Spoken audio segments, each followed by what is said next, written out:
Di naman po ako pabayang magulang. Sinasabi ko sa kanya na sensya ka na kung hindi ko siya na masyadong nabigyan ng atensyon. Sa hirap namin, puro ko hanap buhay. Hindi inakala ni Leilani na darating ang araw na kakausapin niya ang 17 taong gulang na anak na si Justin na nakahimlay na sa kabaong. Ito naahan niya ang isa sa pinakamasakit na maaaring pagdaanan ng isang magulang. Ang ikinamatay ng anak, leptospirosis. Kwento niya nakagat ng daga ang anak pero hindi niya ito pinagamot. Makaraan ng 2 linggo, naliguan niya si Justin sa ulan. Kinabukasan, naglabasan na ang mga sintomas. Noong August 15, pumanaw ang kanyang anak. Meron po siyang napagsabihan na masama daw po yung pakiramdam niya. Masakit daw po yung mga ganto niya. Pero hindi naman po niya sineryoso yung pakiramdam niya. Nanghihina na po, tapos nahirapan po siya huminga. Sa mga panahon na nanghihina po siya, yung ate niya po, dinadala ko rin po ng ospital. Ayun po. Kaya hindi po ako nakapag-focus sa nararamdaman niya. Mula January hanggang August 8 ngayong taon, umabot na sa 3,400 ang naitalang kaso ng leptospirosis ng Department of Health. Higit 200 sa mga ito namatay. Walang edad na pinipili ang sakit na ito. Basta lumusong sa baha, pwedeng tamaan ng leptospira bacteria. Kaya paulit-ulit na paalala ng ahensya, kapag lumusong sa baha, agad na kumonsulta sa doktor para mabigyan ng prophylaxis.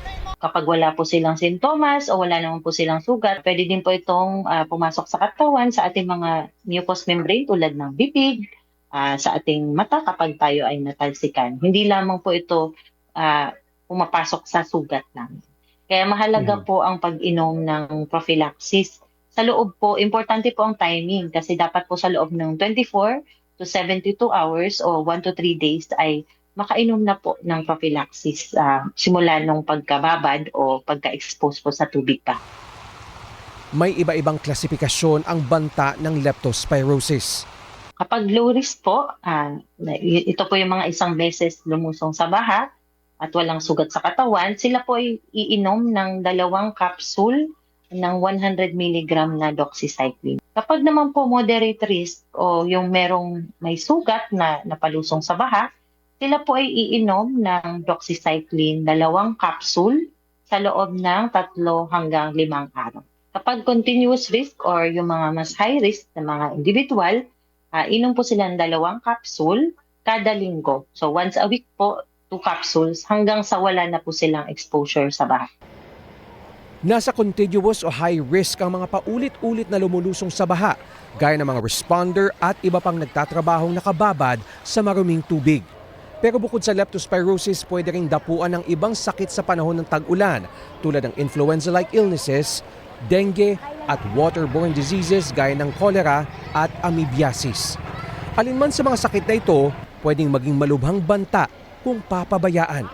Kaya payo ng mga eksperto, oras na ma-expose sa baha o makaramdam ng anumang sintomas, agad na kumonsulta sa doktor para hindi masayang ang buhay sa sakit na pwede naman sanang maiwasan o maagapan.